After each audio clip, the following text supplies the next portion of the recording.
নমস্কার, হরে কৃষ্ণ, রাধে রাধে।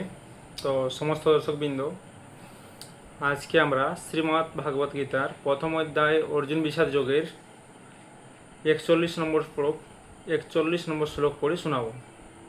তো চলুন শুরু করছি। হে কৃষ্ণ করুণা সিন্ধু দীনবন্ধু জগৎপতে গোপীশ গোপে কান্ত রাধা কান্ত নমস্তুতে। ওং নমো ভগবতে বাসুদেবায়। তো এখনও পর্যন্ত যারা আগের শ্লোকটি শোনেননি একবার শুনে নেবেন, আর যারা আমার পেজটি ফলো করেননি পেজটি ফলো করবেন। ইউটিউব থেকে দেখতে গেলে আমার চ্যানেলটি সাবস্ক্রাইব করবেন। তো চলুন শুরু করি। আজকে 41 নম্বর শ্লোক, অর্জুন বিষাদ যোগ, প্রথম অধ্যায়। শঙ্কর নরকায়ব কুলগ্নাং কুলস্য চ পতন্তি পিতর হাস্যাং লুপ্তপিণ্ডক ক্রিয়া।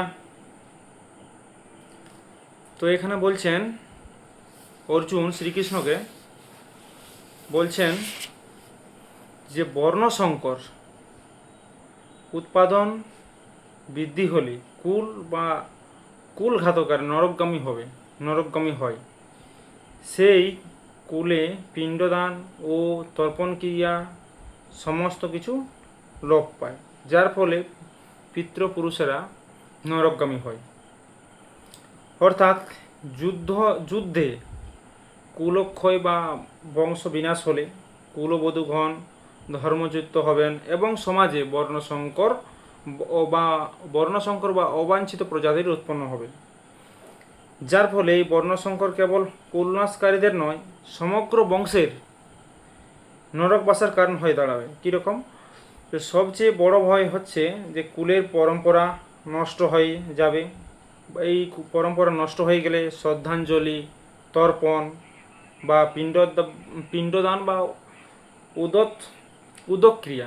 বা উদক্রিয়া যাকে বলি, সেগুলো সব কিছু বন্ধ হয়ে যাবে, যাদের ফলে তাদের পিতৃপুরুষগণ পিণ্ডজলের বঞ্চিত হয়ে নরকে অধিপতিত হবে।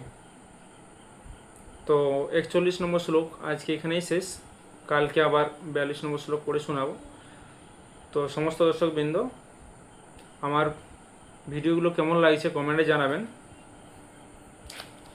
নমস্কার, হরে কৃষ্ণ, রাধে রাধে।